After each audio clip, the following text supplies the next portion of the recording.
This news update is brought to you by... Say hello to Shanta. Shanta is an entertainer, but she also loves to be entertained, which is why she has Flow TV brought to her through Flow's 100% fiber to the home network. It's great for busy Shanta because she can control the time she watches her favorite shows, play back from the start in case she missed it, or even record with cloud video recording. And with her Flow services bundle, enjoys much more for much less. Visit any Flow retail outlet, call 1-800-804-2994, or visit discoverflow.co to find out more. One-of-a-kind connection. This is how we flow. Welcome to this Barbados Today News Update for Tuesday, September 27. Thank you for joining us. I'm Desmond Brown. Barbados is expected to start feeling the impact tonight of the tropical wave located about 475 miles east-southeast of the island. Earlier, I spoke with meteorologist Rosalind Blenman to get an update on the system. We're saying regardless of tropical cyclone development, we expect some moderate to heavy showers, periods of rain, thunderstorms, and occasional gusty winds. Winds can gust up to storm force, spread across the island tonight and into Wednesday morning. In terms of when we would most likely start to see the effects of this system, what time would you say?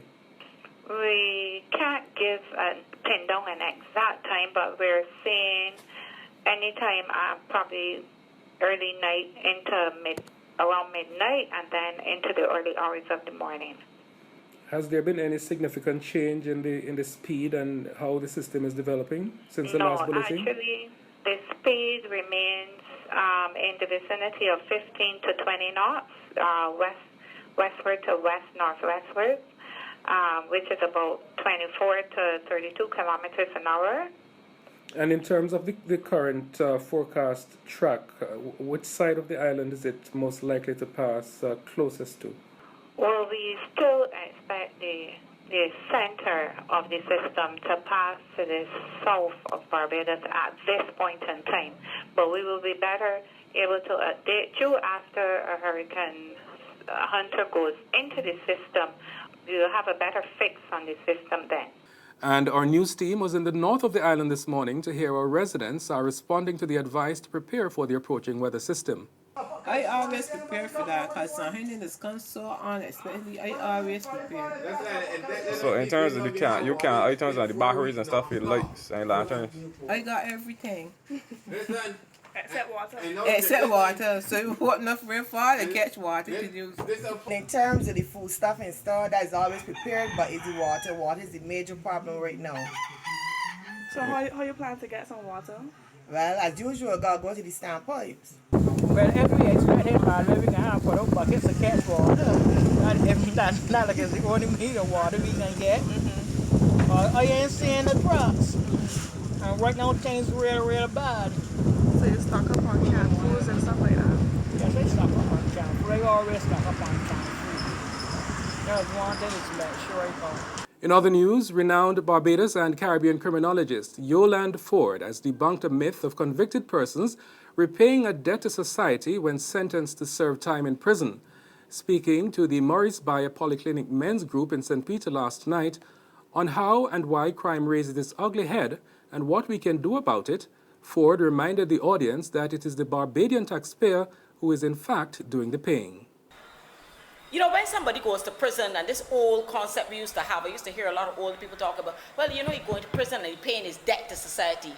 Ladies and gentlemen, don't get confused. It's us that's paying the debt.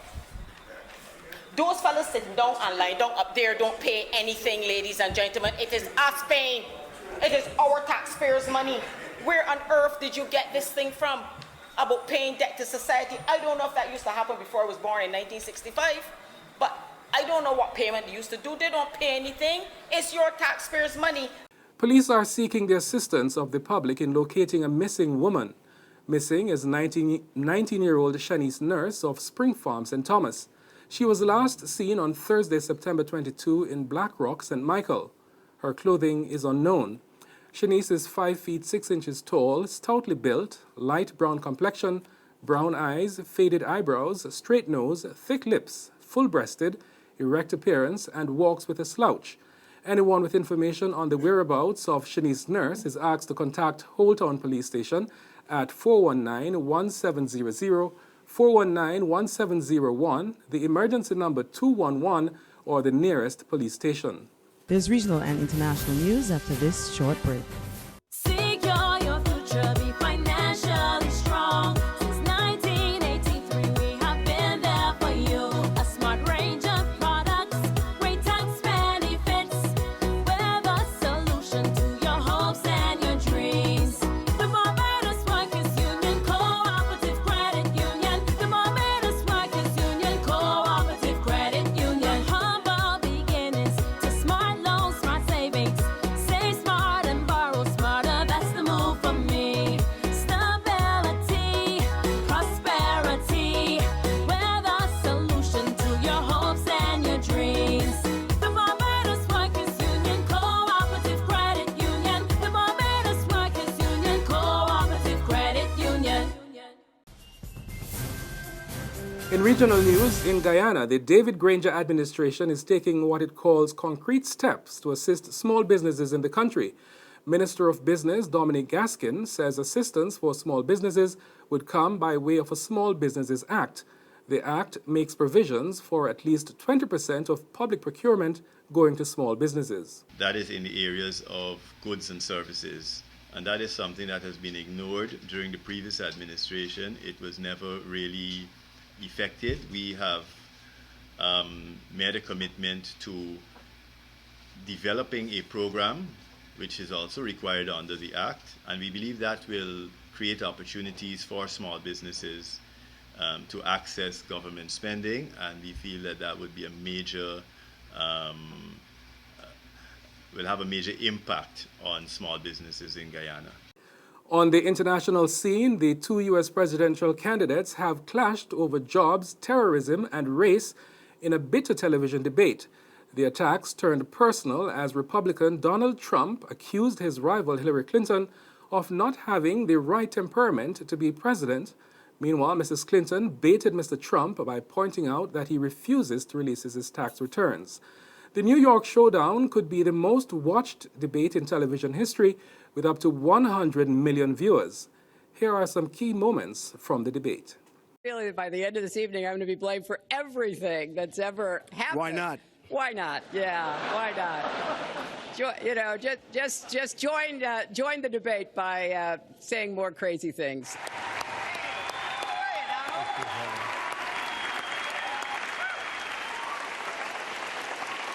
Donald. Now, in all fairness to Secretary Clinton, yes, is that okay? Good. I want you to be very happy. It's very important to me.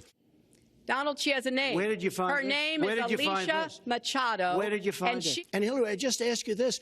You've been doing this for 30 years. Why are you just thinking about these solutions right now? Why won't he release his tax returns? And I think there may be a couple of reasons. First, maybe he's not as rich as he says he is. Maybe he's not as charitable as he claims to be. He didn't pay any federal income tax. So that makes if me he's smart. paid zero, I will release my tax returns when she releases her 33,000 emails that have been deleted. As soon as she releases them, I will release. I'm not going to make any excuses. It was a mistake, and I take responsibility for that. Okay, that was not a mistake. That was done purposely. I think it's disgraceful. And believe me, this country thinks it's disgraceful. It really thinks it's disgraceful also. She's telling us how to fight ISIS. Just go to her website. She tells you how to fight ISIS on her website. I don't think General Douglas MacArthur would like that too much. No wonder you've been fighting ISIS your entire adult life. Folks, go to the fact checkers, get to work. You are unpacking a lot here. A man who can be provoked by a tweet should not have his fingers anywhere near the nuclear codes. She doesn't have the stamina. I said she doesn't have the stamina. And I don't believe she does have the stamina. As soon as he travels to 112 countries, he can talk to me about stamina. That's news and sports, but for the very latest, visit our website, www.barbadostoday.bb. Also, subscribe to our e-paper, email updates, and like us on Facebook. We are on Izumi Media in bus terminals or Screenplay at supermarkets and gas stations near you, as well as Channel 99 on Flow TV and Mix 96.9 FM. I'm Desmond Brown.